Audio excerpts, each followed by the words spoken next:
So when people say to me, do you like the band? I said, oh yeah, I particularly like the Brown album, because the first time I heard it, I was standing next to Nick Drake having a cup of coffee. People connect London in the late 60s with, Hendrix came to London. Yeah. It was very colorful. So it was around this time, or maybe shortly after this time, when your musical tastes emerged or started to come to fruition, right? I think certainly in relation to Nick Drake, the kind of serious blossoming of an interest was in the kind of summer of '69. I mean, prior to that, I was never particularly interested in pop. What coalesced in our mind very early on in 1969 was all the stuff we sort of liked and was different was around the Island label. And Island brought out a first sampler, May '69, called You Can All Join In. So everything sort of coalesced around that. And so for us, it was anything on the Island label, it was a hook.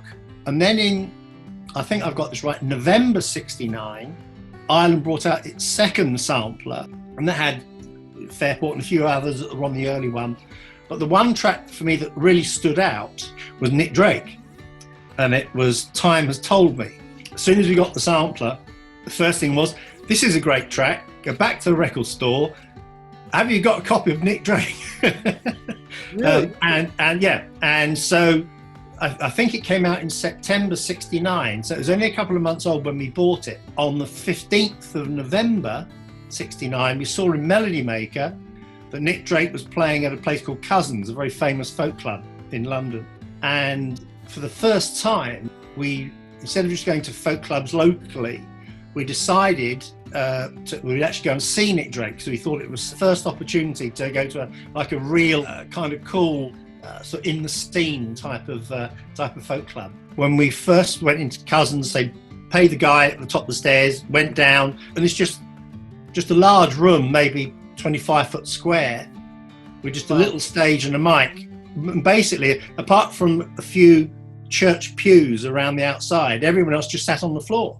We were the first people to show up, and we were hanging around. The lady came down to start the coffee machine up, and then a few minutes later, as we're hanging around with no one else there, down the stairs comes this tall guy with long hair, and I said to my friend, "That's Nick Drake." So the situation is, I've got myself, Nick Drake, and my friend, the three of us standing next to each other in front of the coffee counter. And I said, "Oh, are you Nick Drake?" I said, "Yes." I said, "Love 5 Leaves Left." And he said, "Oh, thank you." And I said, "Have you produced anything else?" And he said, "No, that's it." And it's quite clear that he wasn't going to sort of tell a story. He wasn't particularly interested in talking. And I just ran out of words to continue the conversation. So at Cousins, was the room full? Packed, cram in maybe 50 or 60 people in a basement, packed. But you were the first two guys to show up there. Yeah. So that means you were right up at the front. Yeah. The fact that he was kind of aloof, but you were so close to him, there was an aura. But unless you were intent on his voice and intent on seeing how he played and tunings and whatever, even then you might think, well, this is a bit sort of detached.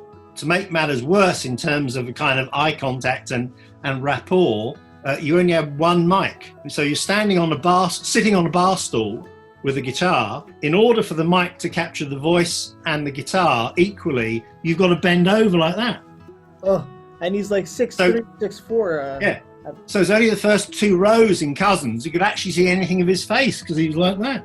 Anyone further back just saw the top of his head. So he's just very humble. Thank you. That's it. Slightly looking down.